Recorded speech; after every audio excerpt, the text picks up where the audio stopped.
Adelante.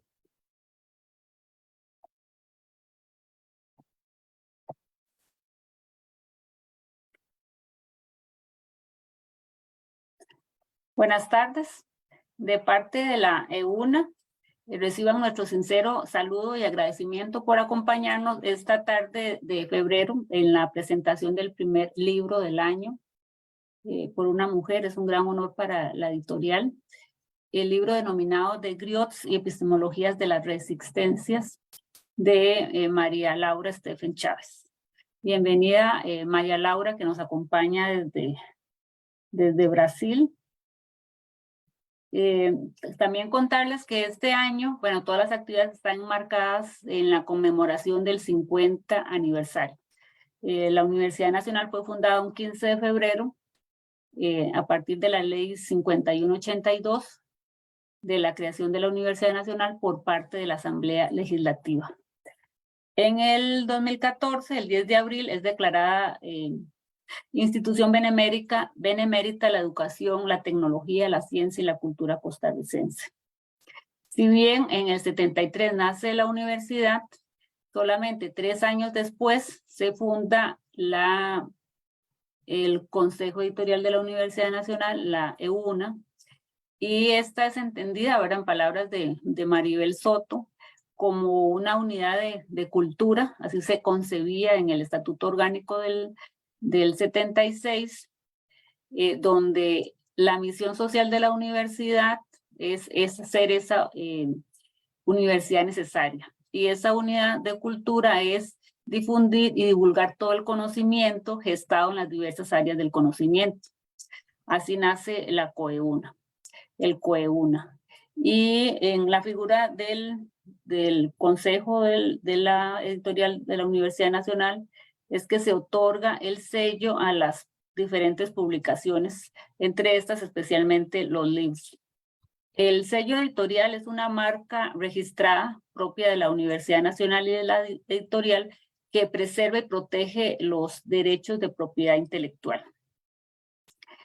La misión de la editorial es publicar y divulgar obras con sello editorial resistente, más bien resultantes del quehacer académico universitario y otras áreas provenientes de la comunidad, ya sea nacional e internacional, que puede ser en soporte impreso, digital, y ahora estamos abriendo otras opciones del soporte digital a través de procesos pertinentes y rigurosos de la gestión editorial.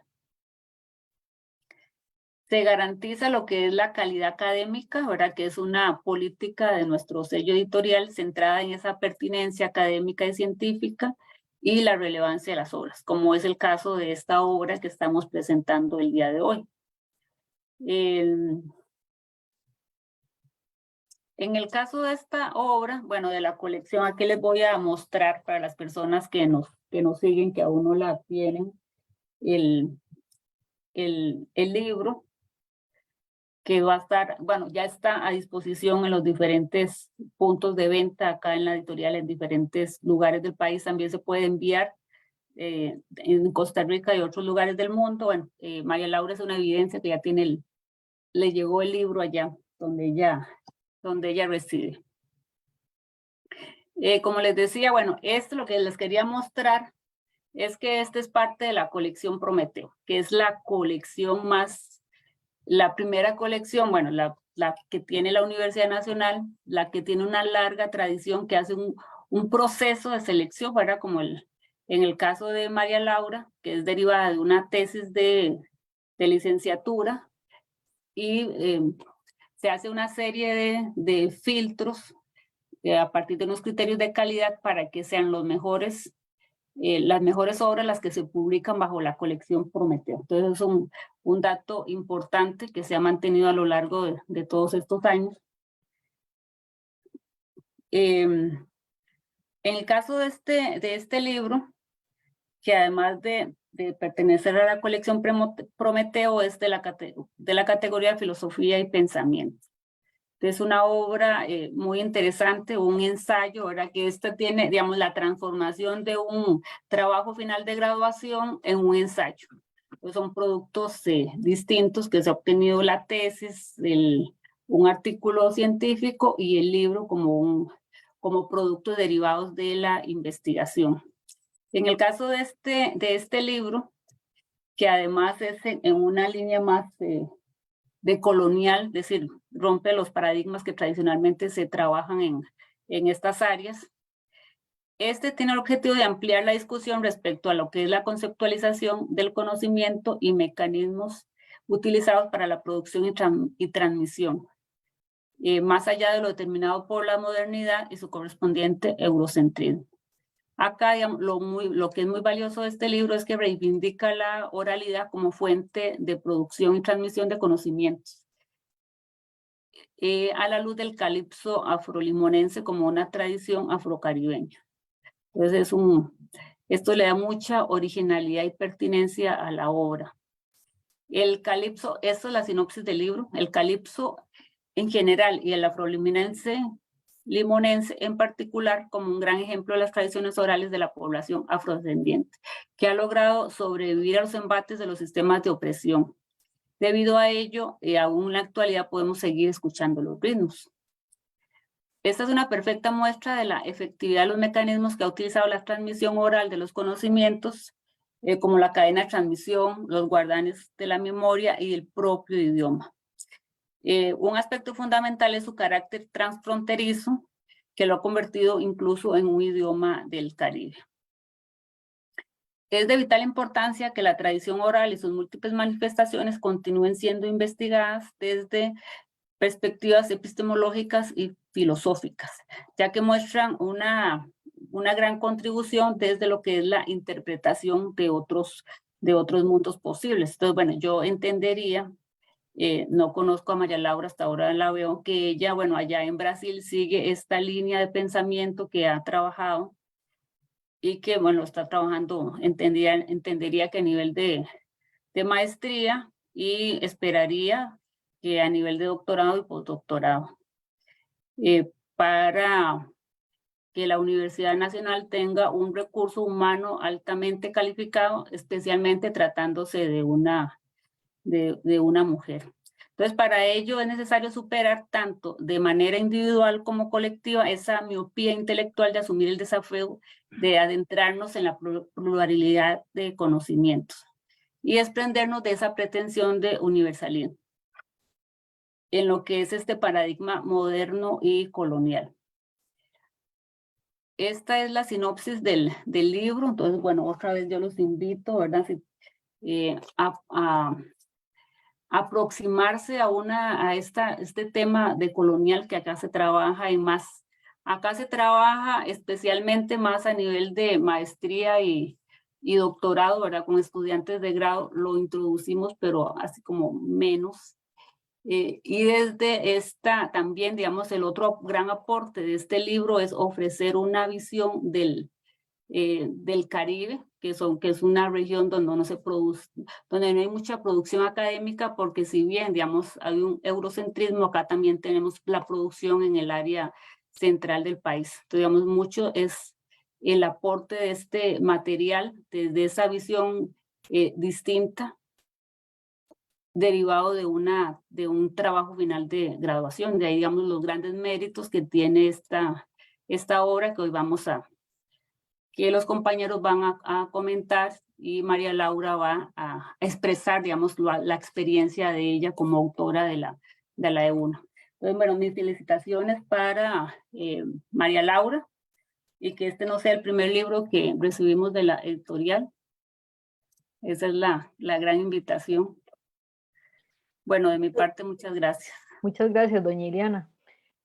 Para presentar este libro nos acompañan hoy 3 destacados especialistas y la autora, por supuesto, a quienes agradecemos su colaboración en este evento y a quienes me voy a permitir introducir con una pequeña reseña biográfica. En primera instancia nos acompaña doña Carmen Hutchinson Miller, limonense, historiadora, profesora del Centro de Estudios Generales de la Universidad Nacional de Costa Rica. Completó sus estudios de maestría y doctorado en la Universidad de las Antillas, en Barbados. Ha publicado una serie de artículos relacionados con la población afro-costarricense y sobre género. Su primer libro, La provincia y el puerto de Limón, metáforas de la identidad negra afrocostarricense, fue publicado en inglés en 2015 por la editorial de Universidad Nacional. Es investigadora independiente, además frecuentemente es invitada a dar charlas relacionadas con el tema de la afrodescendencia. Doña Carmen, adelante.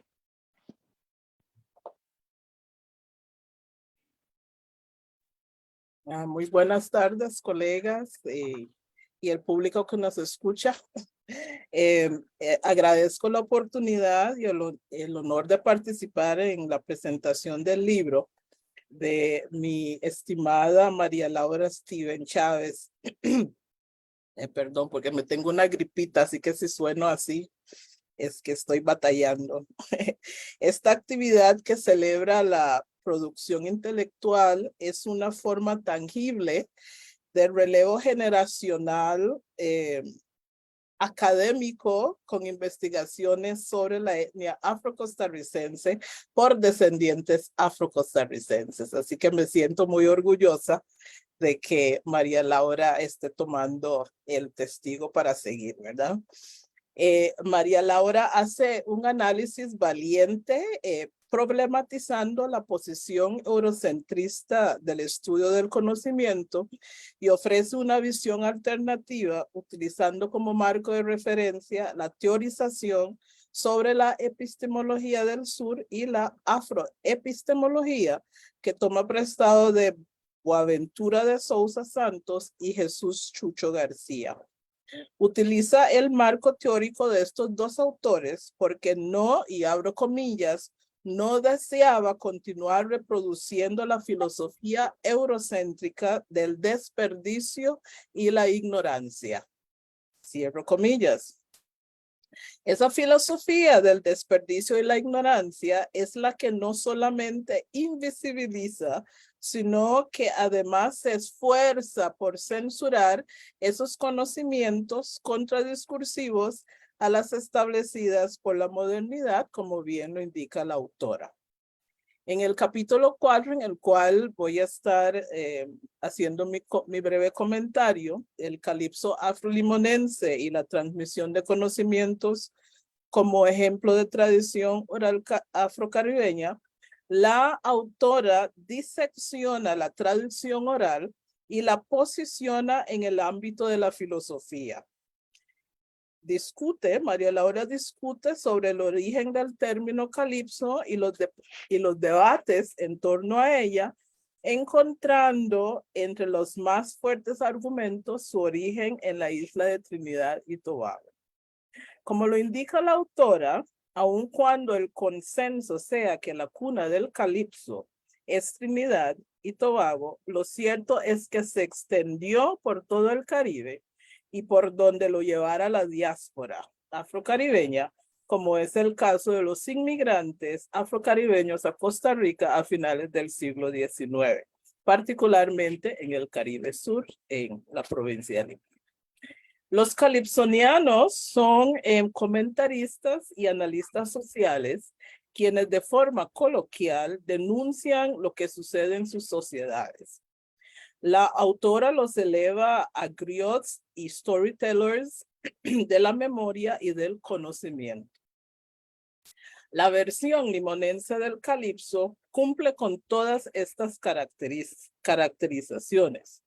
Y menciono versión limonense del calipso porque tiene elementos del mento, que es un género que se encuentra en Jamaica. Y estoy segura que el doctor Monestel puede explicar un poquito más mejor que yo esa parte porque él es músico.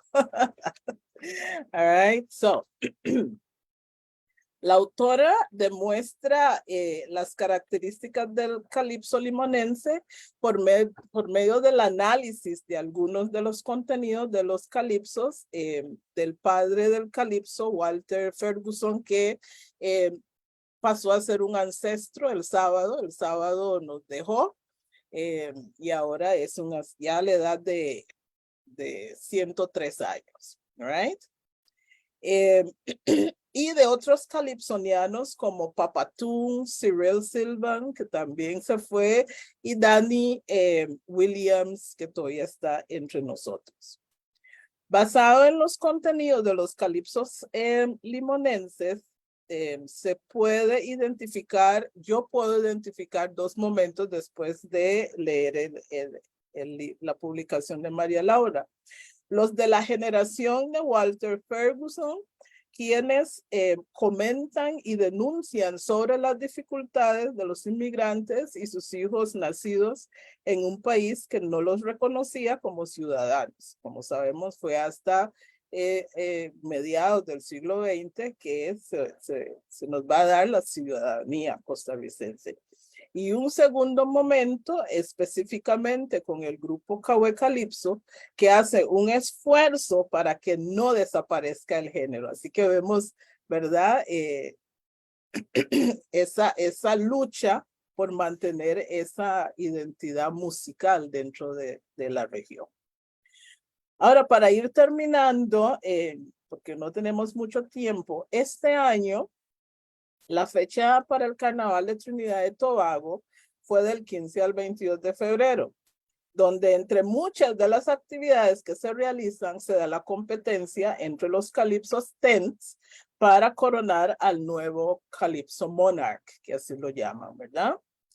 La calipsoniana Faye Lyons, quien por razones de la pandemia del COVID retuvo la tal prestigiada corona por 2 años.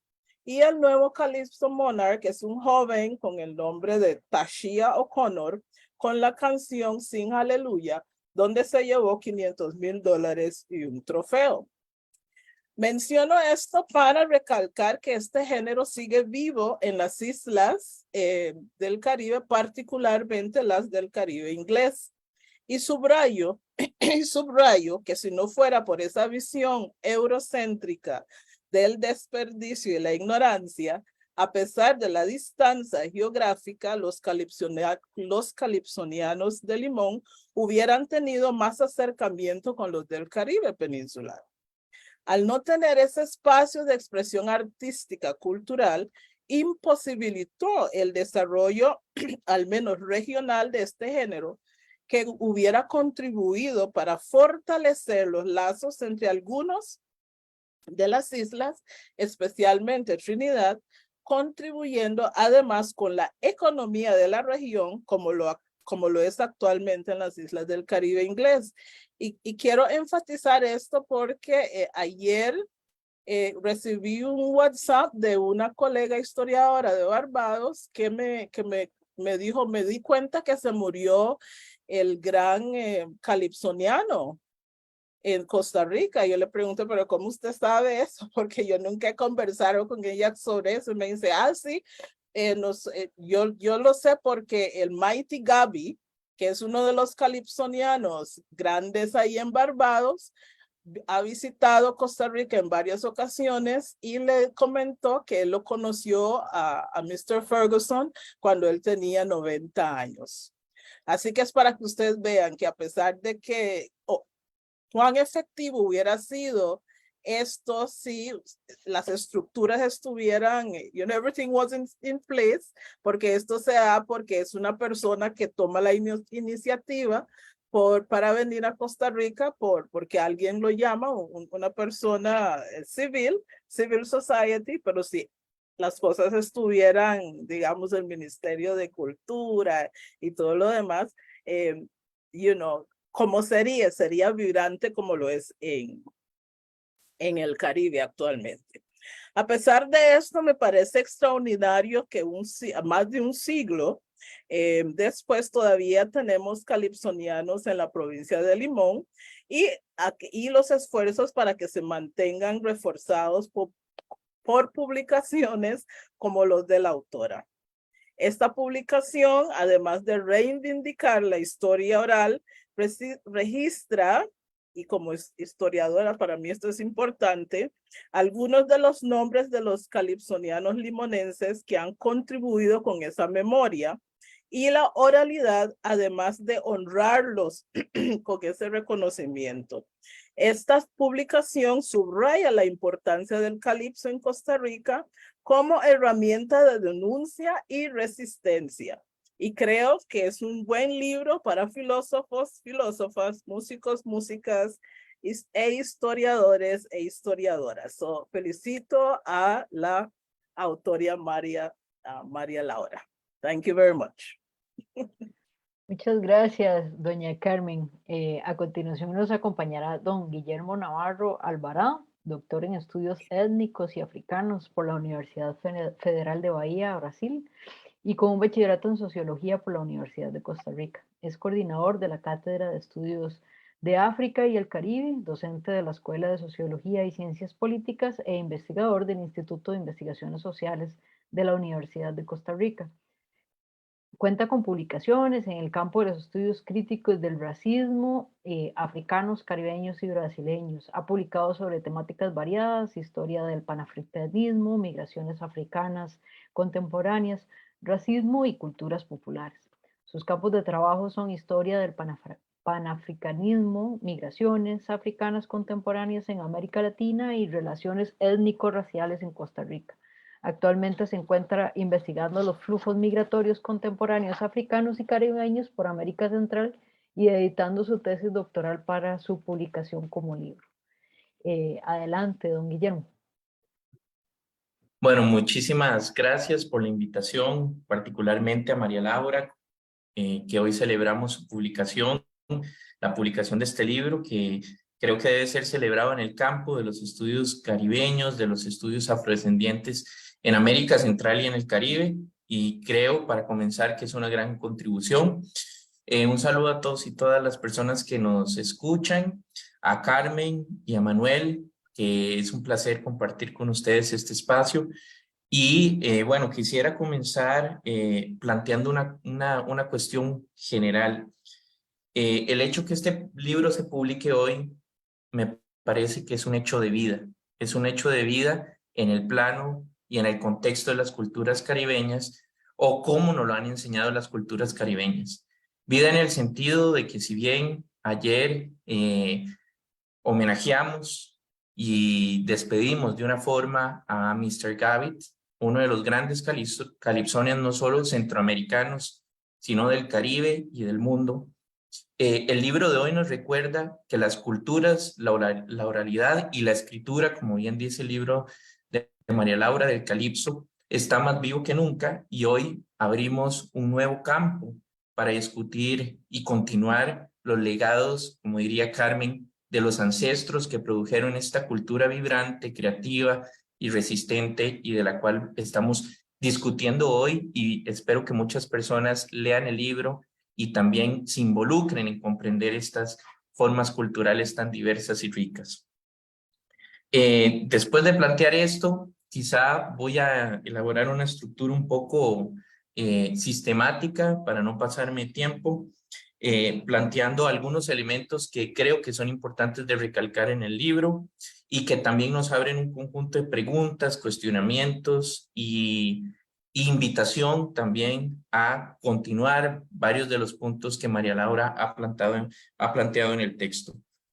Lo primero es la visión general del libro, que nos muestra una disputa en el campo institucional y académico por la presencia de la cultura afrodescendiente y particularmente el calipso, y una disputa que me parece muy importante porque no simplemente disputa con un discurso o dos discursos, sino con el conjunto de la interpretación histórica de lo que es el pensamiento. El calipso históricamente y otras formas de expresión afrodescendientes han disputado esa presencia, esa conceptualización del mundo y esas formas de comunicación desde distintas perspectivas. El libro instaura o reinstaura, si se quiere, esa discusión en el marco de colocar al calipso como una forma de conocimiento, una forma de producción de conocimiento legítima, no porque necesite legitimarse, sino porque su existencia cultural ya la legitima ante otras formas de pensar que vendrían a ser las formas filosóficas más institucionalizadas, occidentales o eurocéntricas, sea el caso. En ese punto, quizá hay varios elementos que sería importante enfatizar. El primero es la disputa epistemológica. Además del abordaje sustancial del calipso, María Laura elabora una disputa central en el contexto de la Academia Centroamericana, planteando los elementos conceptuales importantísimos como el racismo epistémico, en donde creo que el texto es uno de los textos que abren el debate en las ciencias sociales centroamericanas sobre las formas de expresión del racismo epistémico en los términos de la proyección de las comunidades afrodescendientes, de la producción de los saberes caribeños, afrocaribeños y también africanos que marcan las sociedades y las comunidades a lo largo de no solo de América Central y el Caribe, sino de América Latina y del conjunto de América. En ese debate, la primera parte o la disputa epistemológica participa de los procesos contemporáneos de disputa relacionados con los abordajes sobre las epistemologías del sur, que se desarrollan muy bien en uno de los capítulos relacionados a Buenaventura de Sousa Santos, pero además de eso introduce nuevos autores a este debate, que son los calypsonians. No solo se trata de pensar o de releer a Buenaventura de Sousa Santos, sino introducir el propio pensamiento producido desde las culturas populares calypsonians en debate no solo con las tradiciones eurocéntricas, sino incluso con el propio Buenaventura de Sousa Santos o con la producción del saber crítico en las instituciones académicas. Eso me parece que es muy, muy importante y que abre una puerta para la construcción de nuevas investigaciones y reflexiones culturales en el futuro. La segunda cuestión es la cuestión de la oralidad. La oralidad es un tema, vamos a decir, complejo en las instituciones centroamericanas. En las instituciones, vamos a decir, formales de educación superior o de educación primaria o secundaria. ¿Por qué? Porque históricamente han sido la oralidad o la historia oral, lo que implica que son dos procesos diferentes, interrelacionados entre sí, han sido históricamente, vamos a decir, subalternizados en las instituciones académicas. Clásicamente se tiende a pensar que el análisis del archivo escrito o del archivo más que escrito institucional, porque también hay archivo escrito comunitario que no se suele tomar en cuenta, sino el archivo escrito institucional, se suele pensar como la única fuente de conocimiento válido para construir una historia de los pueblos o una historia de las naciones. María Laura plantea la cuestión de la oralidad en el centro de este debate. Es posible, o es ni siquiera, no vamos a decir ni siquiera posible, es necesario contar a la oralidad como un centro de reflexión para la construcción de historias, de culturas, de comunidades. Y ese debate particular para mí es uno de los puntos más importantes del libro. Además del debate de la oralidad, que legitima el saber o la práctica del saber oral en el marco de las instituciones académicas y del debate académico, está también la cuestión de la memoria. ¿Por qué? Porque a lo largo del texto la oralidad se va entrelazando con personas que forman partes de comunidades históricas y que contienen la memoria de esas comunidades y trascienden o son más bien transhistóricos y transtemporales en las propias comunidades, comunicando los procesos de esas comunidades. Eso es precisamente la definición con la que yo me quedo del calypsonian en el texto. Hay una definición emergente. El calypsonian tiene no solo una función social, digamos, no solo una función social, sino que, como diría María Laura en el texto, citando a Ampateba, es una biblioteca. Una biblioteca que contiene los archivos de la memoria, las prácticas, las experiencias, las heridas también, pero también las formas de resistencia, las formas creativas en cómo se producen cotidianamente las comunidades en sus identidades, porque también este es otro punto. El calipso y el texto nos muestra que la identidad no es algo petrificado o algo que simplemente existe en los términos de, vamos a decir, folclorizados o en los términos de un souvenir en donde se produce una cierta música y esa música se consume. El calipso es mucho más que eso. Es una memoria viva, es, por decir, el residuo sistemático de la historia de las comunidades del Caribe y yo me atrevería a decir de las historias más allá de las comunidades del Caribe, porque muchos de los textos, de las músicas que analiza María Laura nos plantean eso. No se trata solo de pensar en los términos de las historias, vamos a decir, particulares, sino de las historias totales. Los Calypsonians disputan esa cuestión. Otro de los puntos que me parece muy importante es en el capítulo 4, el análisis de las canciones, que yo creo que esto nos abre todo un campo de investigación que en el futuro se debe desarrollar. Cómo las canciones, además de la memoria o de las historias, implican la crítica, implican un texto cognitivo en sí mismo. Esta es una cuestión que me llamó mucho la atención en los análisis de, o en la síntesis de análisis de algunas canciones, por ejemplo, la de La Molivia, ¿verdad? Que sintetiza la crisis económica de las comunidades del Caribe Sur, pero también las formas de configuración de reexistencia de esas comunidades y de organización política ante esas crisis, etc. Y para cerrar, me gustaría también plantear un elemento que nos plantea o que plantea el conjunto de las investigaciones sobre el calipso como una necesidad o un campo que es necesario explorar. Al final del texto me parece que hay una permanencia de la idea de que el calipso tiene una genealogía, pero que esa genealogía de alguna forma se encuentra o debe ser estudiada en las transformaciones contemporáneas, relacionado con algunos fenómenos que yo creo que son muy importantes de estudiar actualmente. Las dinámicas de apropiación cultural, que me parecen importantes y que el texto abre, las dinámicas de fragmentación de las culturas populares en el Caribe Sur, principalmente ante fenómenos, qué sé yo, como los fenómenos turísticos de apropiación o de folclorización de estas culturas, etcétera. Esos son problemas que hay que plantearse en los términos de la organización política o de la política del calipso, pero también en la comprensión de las transformaciones contemporáneas del calipso.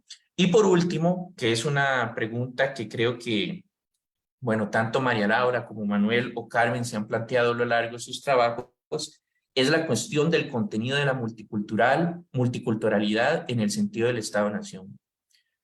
¿Cuál multiculturalidad nos referimos cuando hablamos de la incorporación del calipso a la identidad nacional? Es necesario problematizar los términos de la multiculturalidad, porque no es simplemente generar una taxonomía o una calificación de la cultura A, la cultura B, la cultura C, pertenece a tal etnicidad, etcétera, sino que implica implica pensar cómo potenciar esas culturas en el marco del respeto de las formas de autonomía culturales de las comunidades. Y ese es el gran problema del multiculturalismo contemporáneo, no solo en Costa Rica, no solo en el marco del calipso, sino en el marco de las sociedades latinoamericanas particularmente, pero globales también. ¿Cómo mantener las culturas populares vivas respetando las formas de autonomía de estas culturas populares? Cuando me refiero a culturas populares, me refiero al calipso, que es el tema que María Laura toca en el libro. Bueno, muchísimas gracias. Muchas gracias, don Guillermo. A continuación nos acompañará don Manuel Monestel Ramírez, compositor, guitarrista, productor musical e investigador cultural. Estudió sociología en la Universidad de Costa Rica, donde también obtuvo una maestría en artes. Ha dictado cursos y conferencias relacionadas con campos como la música, la industria cultural, la sociología, la historia, en instituciones como la Universidad de Costa Rica, la Universidad Nacional, la Universidad Estatal a Distancia, Cornell University en Nueva York, Bowling Green University en Ohio y Loyola University en New Orleans. Es autor del libro Ritmo, Canción e Identidad, una historia sociocultural del calipso limonense y de unos 25 artículos en libros, revistas y enciclopedias especializadas de música y cultura, como la Enciclopedia Continuum de Música Popular del Mundo y la Enciclopedia Bloomsbury de Música Popular del Mundo. Ha producido 16 discos y en 2019 produjo el disco 100 años de Calipso, Walter Ferguson, con la participación de 23 artistas de 16 países, en el que destacan figuras como Jorge Drexler, Inti Illimani, Perota Chingó, Deborah Dixon, Kawe Calypso, Canto América, Editus, entre otros. Ha recibido el Premio Nacional de Literatura por su libro Cantar la Vida, Vivir el Canto, el Premio Nacional de Cultura Popular, el Premio Reca Mora de la Asociación de Compositores y Autores Musicales ACAM y el Premio al Mejor Libro del Año en 2007 de la Asociación Internacional para el Estudio de la Música Popular por Ritmo, Canción e Identidad, una historia sociocultural del calipso limonense.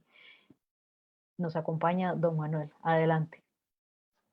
Muchas gracias por la invitación.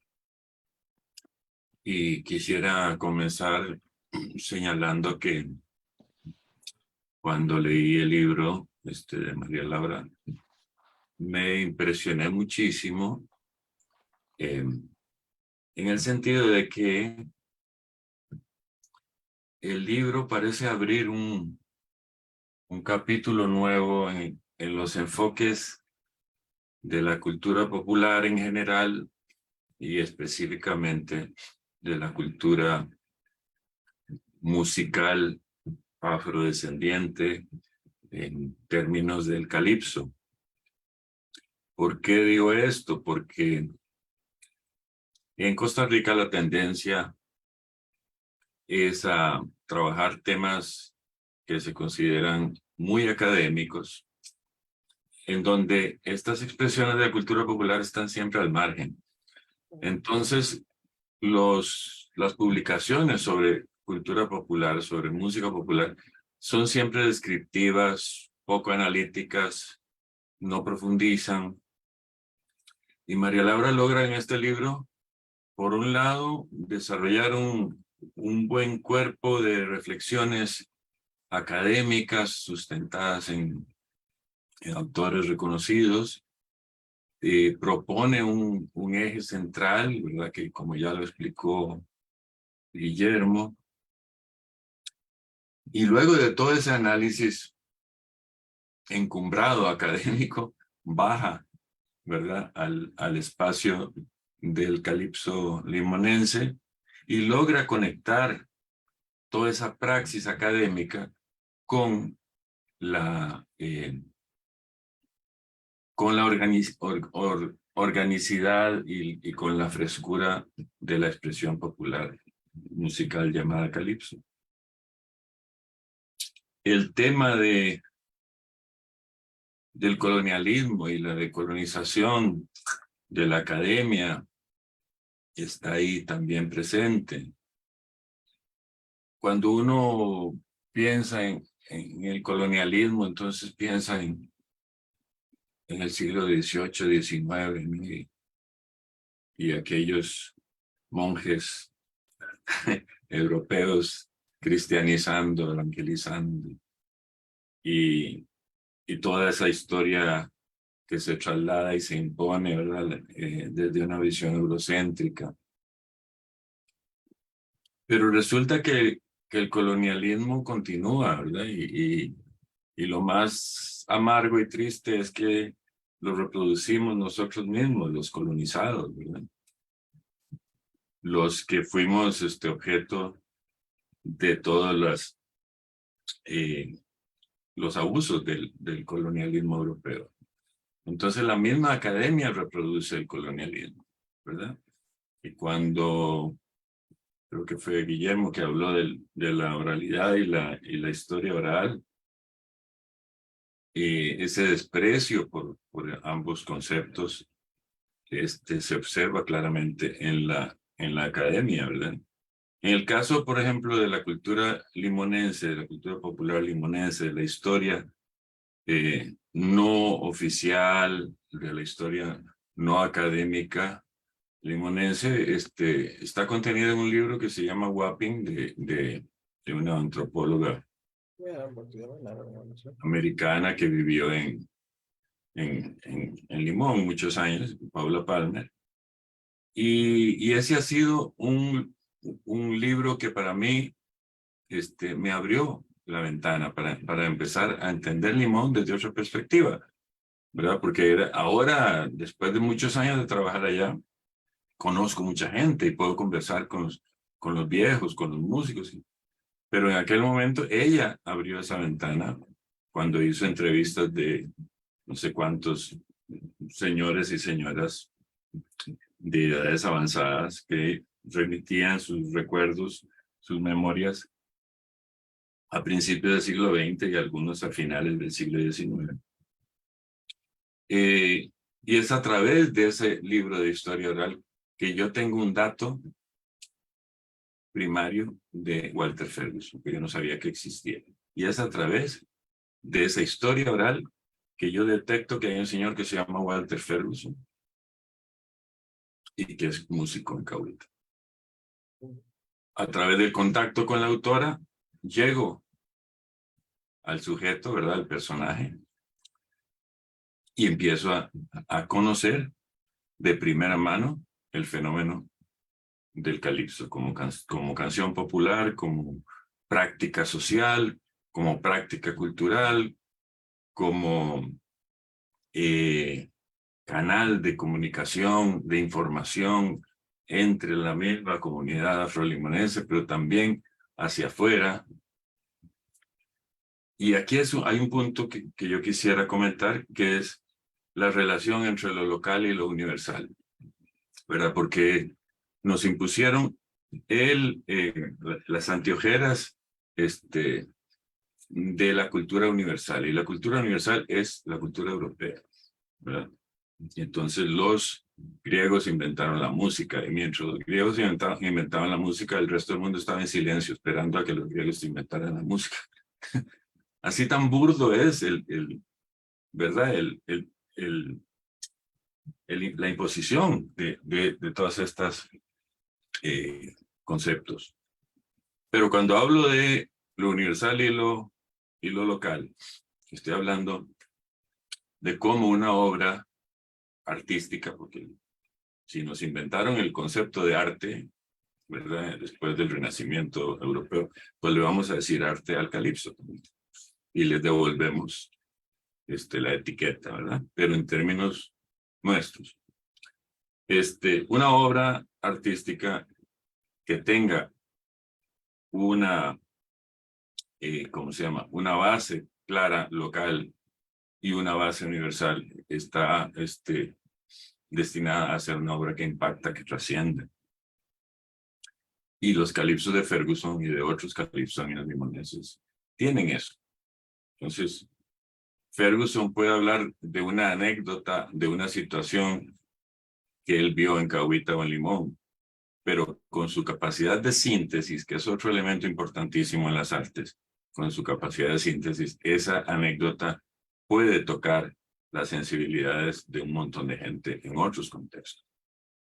Y ese tipo de cosas, esa profundidad de obras como las de Ferguson y de otro montón de cultores populares en el mundo, se pierde, se diluye, se menosprecia, se invisibiliza en ese gran discurso de la cultura universal y en ese gran discurso académico que hemos aprendido de nuestros propios colonizadores.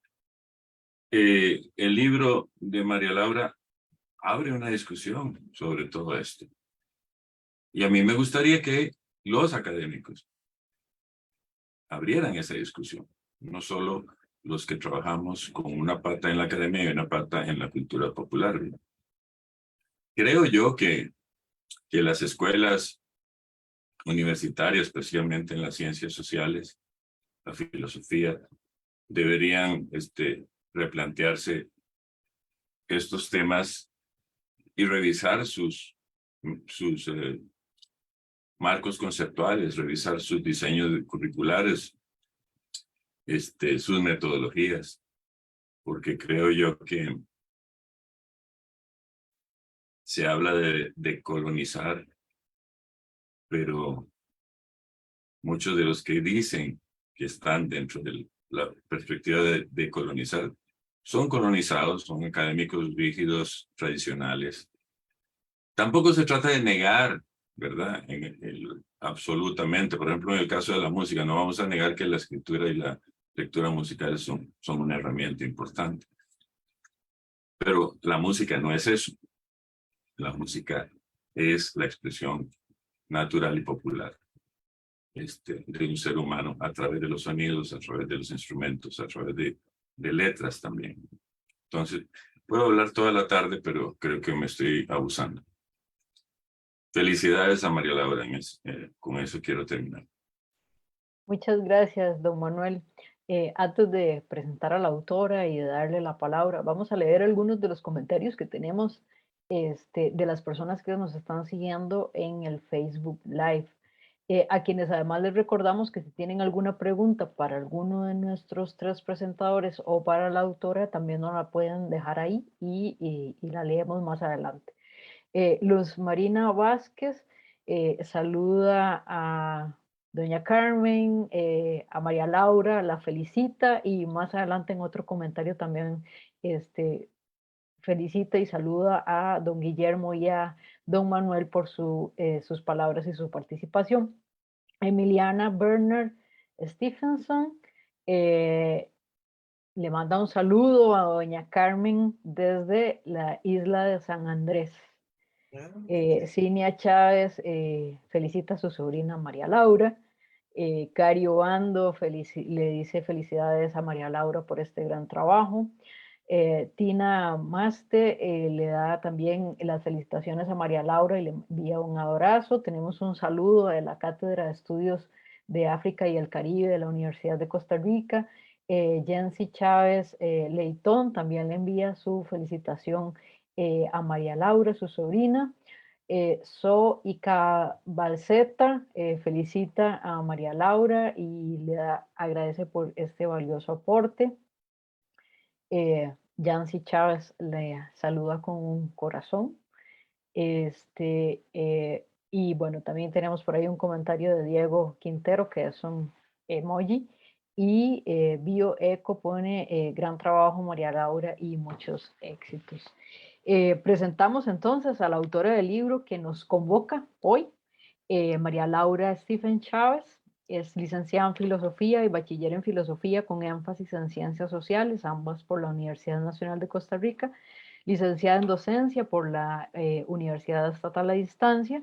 Es docente de Filosofía en Enseñanza Media, es consultora y gestora de proyectos culturales. Se encuentra cursando la maestría en Estudios Étnicos y Africanos en la Universidad Federal de Bahía, Brasil.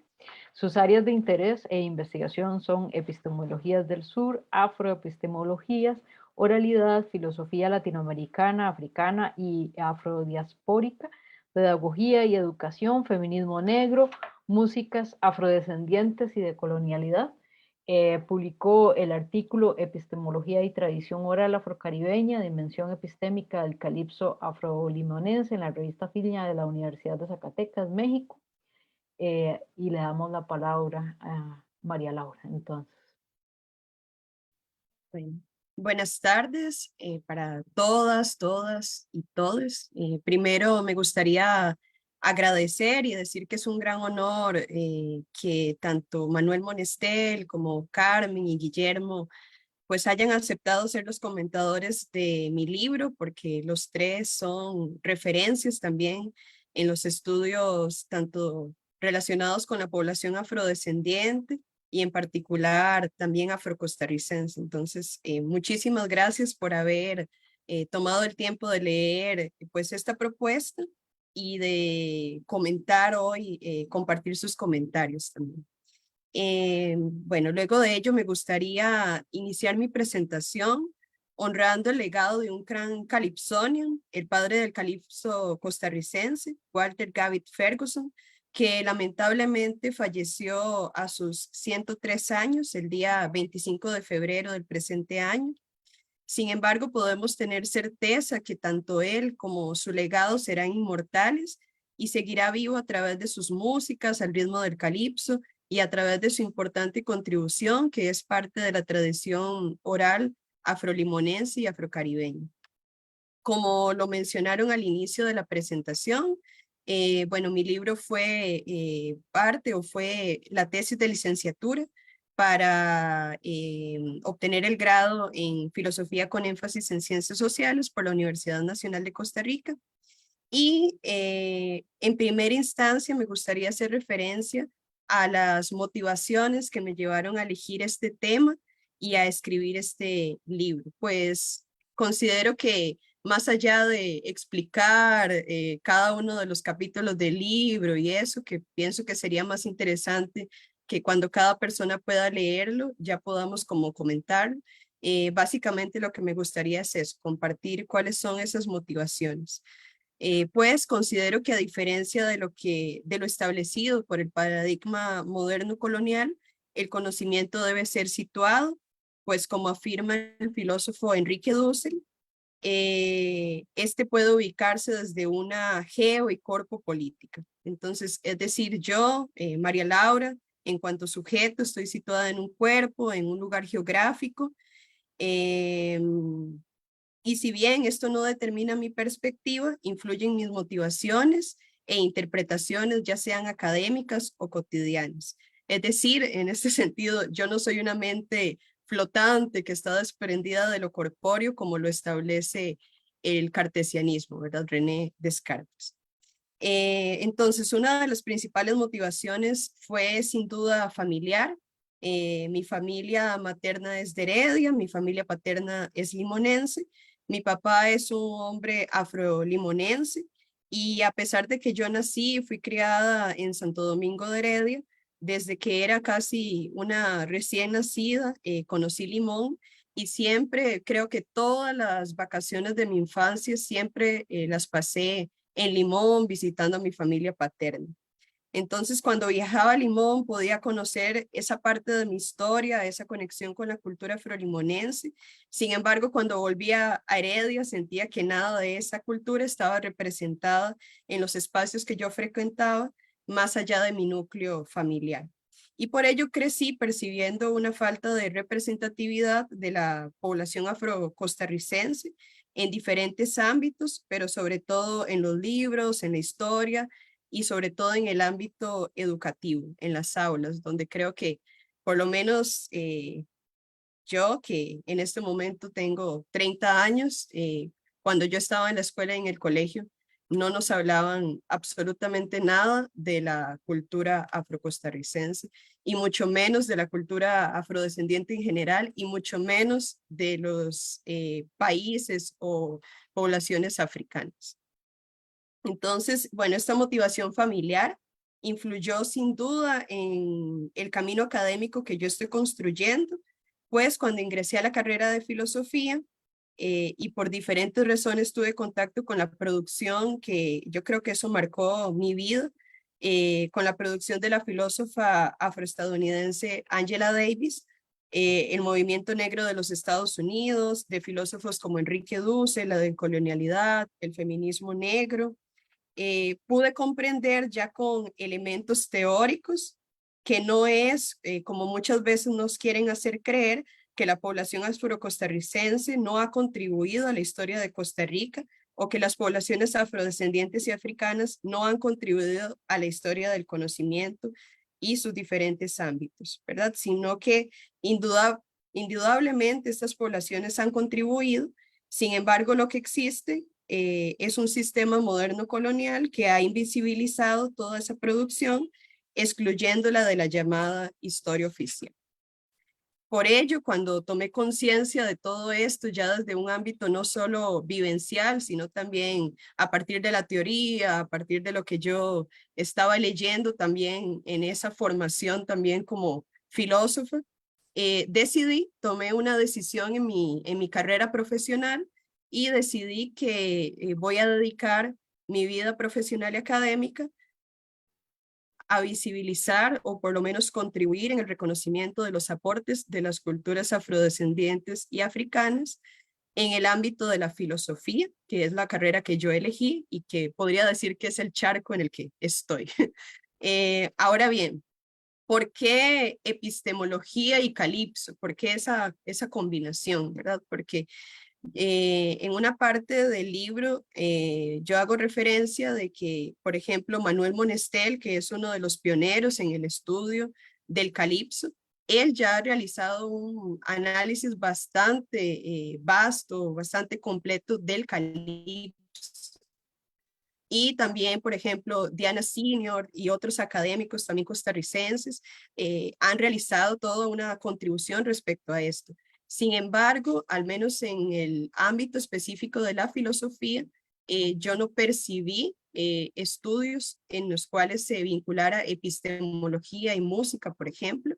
Y además de ello, de ubicar el calipso como esa construcción del conocimiento, ¿verdad? No solo una música o parte de la cultura popular que lo es, pero también una tradición oral que contribuye a la construcción del conocimiento, que es básicamente lo que pienso que es el aporte de este libro, ¿verdad? De eso, si lo comparamos con la producción que ya se ha venido realizando. Entonces, bueno, yo considero que es vital que en esta lucha, tanto intelectual como política, nos posicionemos contra el racismo epistémico, como bien lo mencionó Guillermo Navarro, y ojalá que en algún momento este pueda ser erradicado. Por otro lado, porque la música transmite un sinnúmero de conocimientos e historias que muchas veces no son consideradas en el plano epistémico de la producción y transmisión de los conocimientos. Y en este sentido, bueno, yo considero que el calipso frolimonense es representativo de las experiencias e historia de la población afrocostarricense, y como parte de esta apuesta por la diversidad epistémica, yo pues decidí dedicar este esfuerzo intelectual a una investigación sobre el calipso frolimonense y la tradición oral para visibilizar el gran aporte cognitivo del legado cultural afrodescendiente, y que además es parte de un proceso también personal por redescubrirme los conocimientos que nos han transmitido nuestros ancestros y ancestras. Además de ello, considero que hacer filosofía comprometida, siguiendo el planteamiento del filósofo boliviano Juan José Bautista Segales, es atreverse a estudiar los aportes epistemológicos de una episteme que no es legitimada, que es marginalizada, es ir más allá de lo obvio y de lo que el canon reafirma como digno de los estudios epistemológicos. Hacer una filosofía comprometida es romper con la violencia y el racismo epistémico que aún sigue limitándonos con sus cadenas, y es considerar las epistemes afrodescendientes que nos transmiten dolor, tristeza, pero también nos transmiten resistencia, lucha, emancipación, alegría y ritmo. Walter Ferguson, Mr. Walter Ferguson decía que nací calipsero y moriré calipsero. Y hoy, después de más de un siglo o 103 años, podemos decir que Ferguson cumplió con su palabra y que su memoria será eterna. A través de su música, Ferguson nos contó un sinnúmero de situaciones que vivió la población afrocostarricense y jamaiquina, que durante mucho tiempo no fue parte de la llamada, entre comillas, historia oficial costarricense. Y esa fue la huella que él dejó. Y precisamente ante esto, yo les pregunto, nosotras, nosotros y nosotros, ¿en qué dirección estamos caminando? ¿Y cuál es esa huella que estamos dejando o queremos dejar? Entonces, en síntesis, considero que este libro es una invitación a construir un conocimiento vivo, un conocimiento comprometido, mostrar, pues obviamente desde la respectiva rigurosidad académica y científica, también nuestras emociones, nuestros sentimientos. Considero que este libro es una invitación para pensar cómo estamos contribuyendo en este mundo a través de nuestro quehacer profesional, cómo nos estamos posicionando ante las diferentes situaciones que se dan. Y pues bueno, básicamente eso sería. Y por último, me gustaría agradecer a varias personas, bueno, en primera instancia a mi familia, que siempre fue y será mi motivación. También agradecer a la profesora Anabel Contreras Castro, que ella fue mi tutora de tesis durante la licenciatura en filosofía, y ella fue básicamente una de las personas que más me motivó para seguir adelante, confiar en mi trabajo, de defender mi tesis de licenciatura, en la cual recibí la mención de honor summa cum laude, y esto hizo posible que fuera recomendado para ser publicada como un libro. Además de ello, agradecer a Dorothy Mosby y a Esteban Aguilar Ramírez, que ellos fueron dos de las personas lectoras. También a los Calypsonians afrolimonenses Walter Gavit Ferguson, a Danny Williams, por todos los conocimientos, historias y experiencias que transmiten por medio del calipso, que es una tradición oral cantada. Agradecer a Manuel Monestel por todas sus investigaciones sobre el calipso limonense, sus aportes teóricos, prácticos, también por la anuencia que siempre tuvo para conversar conmigo, siempre, y compartir sus conocimientos, anécdotas y experiencias.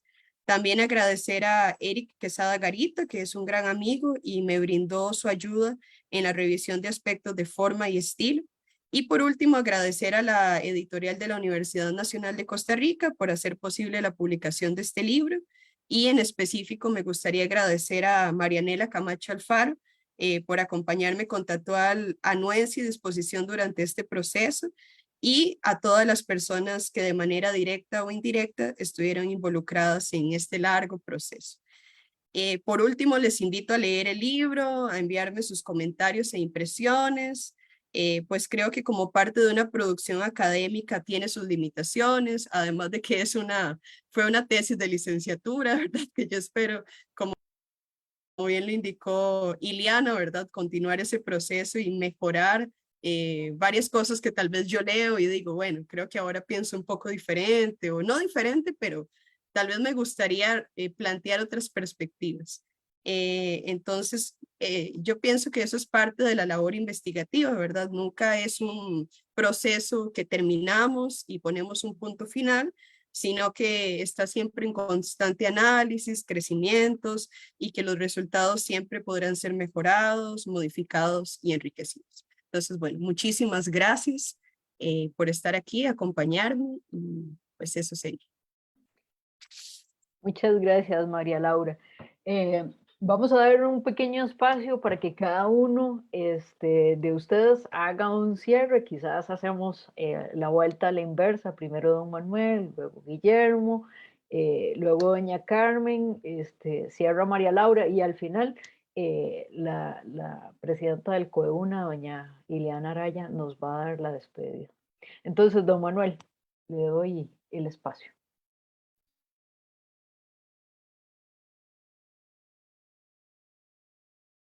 Don Manuel tiene el micrófono apagado. Bueno, no había dicho nada importante en todo caso. Lo único que quería decir es que personas como María Laura, de la generación de María Laura, haciendo este tipo de trabajos, pues son realmente inspiradoras. Nos obligan también a nosotros de las generaciones más viejas a revisar lo que hacemos también, a replantearnos conceptos y metodologías. Creo yo que ese es uno de los elementos importantes de ese libro y de la investigación de María Laura. Señalar, poner el dedo en la llaga, en un contexto académico bastante rígido, diría yo, como el costarricense, y bastante conservador, y obviamente enfocado en su mayoría dentro del eurocentrismo. Entonces, de nuevo, gracias, Laura, y felicitaciones. Don Guillermo. Bueno, gracias también, y gracias por las palabras, María Laura. Creo que agregan muchísimo al libro, que yo creo que es importante documentar, y espero que esto quede grabado también para documentarlo. Remarcar que el libro es un libro que nos hace hacernos más preguntas y por eso es un buen libro.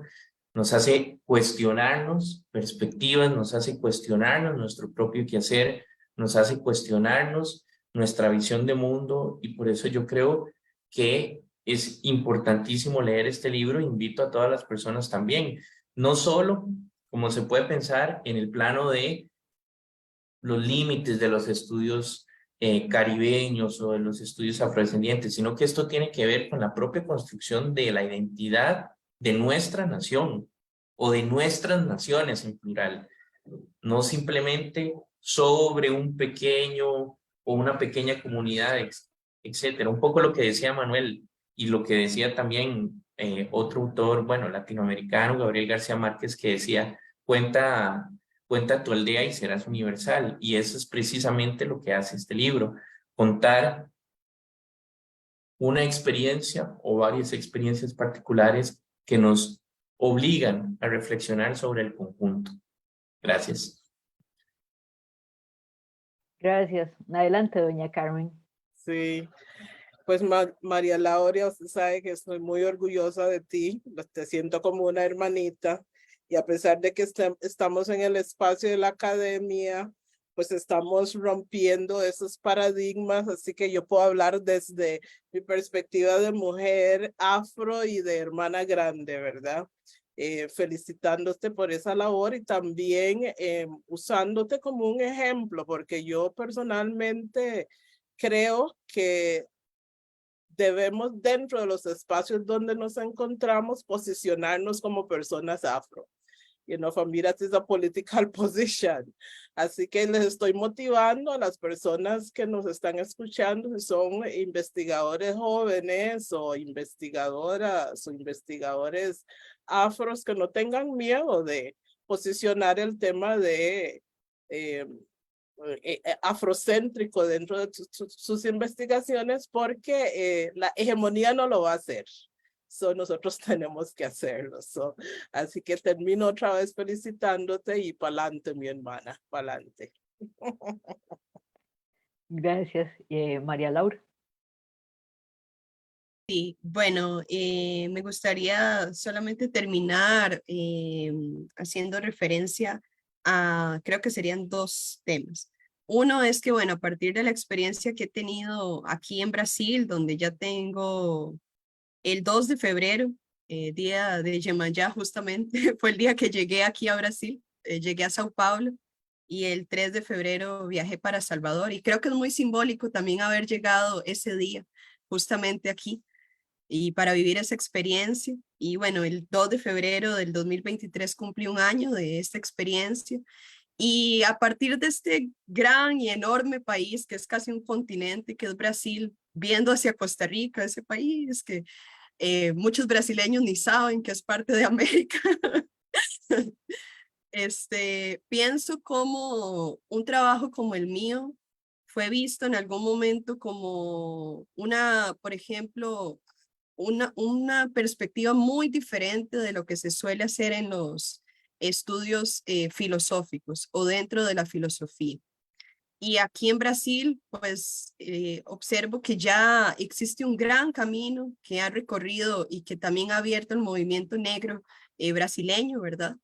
Y que esos temas no son vistos ahora como esa, digamos, como que es imposible investigar sobre ello, no. Simplemente es muy normal que un filósofo, que un historiador, que un psicólogo, que dentro de la academia esos temas se planteen como académicos y que haya muchas personas realizando tesis de licenciatura, de maestría, de doctorado sobre eso. Entonces, me gustaría, como bien lo dijo Carmen, incentivar en Costa Rica. Creo que es un país que a veces somos muy rígidos o no sé si es que tenemos miedo o no sé qué es lo que pasa con Costa Rica, pero atrevernos un poco más, de también atrevernos a investigar esos temas que tienen esa relación con la realidad, con las cosas que están pasando. A nivel, por ejemplo, Guillermo lo sabe porque es justamente él estudió en el mismo programa en el que yo estoy y tuvo esa experiencia. Manuel también lo sabe porque es una persona que ha tenido vínculos con muchísimas personas de otros países, y Carmen también, que estudió en Barbados, si no me equivoco, y que tuvo una gran experiencia de conocer el Caribe. Los estudios africanos y caribeños no son una novedad, simplemente existen siglos en los cuales esto se está investigando, y Costa Rica de verdad se está quedando atrás en cuanto a todo lo que se ha producido respecto a esto, y en cuanto a todo lo que en Costa Rica hace falta para investigar sobre este tema. Entonces, creo que a partir de esta experiencia que tengo, invitar a las personas a que no tengan miedo de que les cuestionen de que eso no es un tema académico, que eso no es filosófico, que eso no es sociológico, porque lo es, y existen muchísimas contribuciones sobre eso en el mundo, y más bien yo creo que las personas que cuestionan eso, infelizmente, es porque no tienen un conocimiento sobre lo que se está produciendo en otras partes del mundo, ¿verdad? Entonces, es importante siempre ver hacia afuera para ver cómo podemos contribuir dentro, ¿verdad? Y no quedarnos en esos cascarones que muchas veces nos limiten. Y por otro lado, como lo decía Manuel, ¿verdad? En una parte que él decía que muchas veces cuando se analizan temas o que tienen que ver con la llamada cultura popular, como que se eligen metodologías muy rigurosas, o no rigurosas, no, más como limitadas, en el sentido de que solo sea descriptivo, o solo pensar que eso es parte de la cultura popular y nada tiene que ver con lo académico. Entonces dicen, bueno, vamos a hacer un estudio sobre este tema que es parte de la cultura popular. ¿Cómo? Bueno, solamente vamos a ir y entrevistar a esas personas, punto. Pero si hablamos de epistemología del sur, de la palabra que tanto se usó y que yo no sé si tanto se comprendió, de la llamada ecología de saberes, donde pensamos que estamos teniendo un diálogo entre los diferentes saberes, yo creo que es importante posicionarnos en esa horizontalidad respecto a esas otras personas. Y es lo que yo intento hacer con esta propuesta. Los calipsonians son también personas que contribuyen en la construcción del conocimiento, y son personas que también tienen una relación con la epistemología en cuanto a que también contribuyen en esta producción del conocimiento, y que podemos ver cómo Walter Ferguson, a través de la tradición oral, incluso a través de sus canciones, nos enseña muchísimo más de la provincia de Limón y la cultura afrolimonense que muchos libros de historia. Entonces también es si vamos a hacer esto, hacerlo también en esa horizontalidad, ¿verdad? No creer que porque somos académicos vamos a tener ese diálogo desde lo vertical. No, también validar eso que estamos, ese diálogo que estamos teniendo en esa igualdad de condiciones. Y bueno, los invito a leer el libro, sobre todo a enviarme sus comentarios constructivos. A mí me encanta siempre recibir también esas críticas, comentarios, porque yo sé que es parte de ese crecimiento personal, académico, profesional, y muchísimas gracias por acompañarnos. Gracias, María Laura. Solo voy a leer un mensaje que está en el Facebook, porque me parece muy pertinente en relación a esa invitación que ustedes 4 han hecho a la gente a leer y apropiarse de estos temas. Es de Luz Marina Vázquez, que dice: estoy leyendo el libro y he aprendido muchísimo. Lo encontré y lo adquirí antes de enterarme de esta presentación, y hoy, a través de esta actividad, tengo una visión de tus motivaciones para escribirlo, y te felicito de todo corazón. Gracias, María Laura. Yo creo que eso es lo que todo autor quisiera, retroalimentarse, ¿verdad?, de sus lectores, y recibir, digamos, como esos comentarios eh, y esa construcción en diálogo que mencionaba María Laura. Ahora, antes de darle la palabra a doña Ileana para que despida la actividad, les recuerdo que nuestros libros están disponibles en la librería de la universidad, aquí en el campus Omar Dengo. También están los libros en la librería universitaria allá en San Pedro. Regularmente están disponibles también en algunas otras librerías independientes o cadenas de librerías como la Internacional y Duluz. Y este libro fue publicado también como libro electrónico, así que está disponible en nuestra plataforma, ¿verdad? En la página de la EUNA para comprarlo como libro electrónico para la gente que vive afuera o que se le hace difícil adquirir el libro en la versión impresa, y están ahora nuestros libros en la plataforma de Unebook, que es la unión, ¿verdad?, de editoriales universitarias españolas que promocionan el libro español universitario allá. Bueno, pues ahora también promocionan el libro latinoamericano y costarricense. Entonces, si conocen gente o tienen contactos que les interesan estos temas, ya no hay que comprar los libros para envío a otros países, sino que también el libro electrónico está por ahí disponible, y eso facilita, digamos, que haya más lecturas y lectores y lectoras alrededor del mundo. Doña Ileana. Muchas gracias. Bueno, siguiendo en el tema de redes, contarles que esta presentación fue compartida 11 veces. Entonces, bueno, ahí se va a seguir multiplicando. También, bueno, ahorita María Laura nos recuerda la fecha, Praxis TV, bueno, que lo pueden seguir acá en el Facebook, va a hacer una presentación, no es una presentación, sino es un comentario crítico sobre el libro. Entonces, bueno, hoy ya los presentadores fueron a retirar el libro están muy entusiasmados, es más, querían presentarlo antes que la primicia del libro. Yo les dije que no, que esperaran. Y bueno, entonces para que sigan ahí.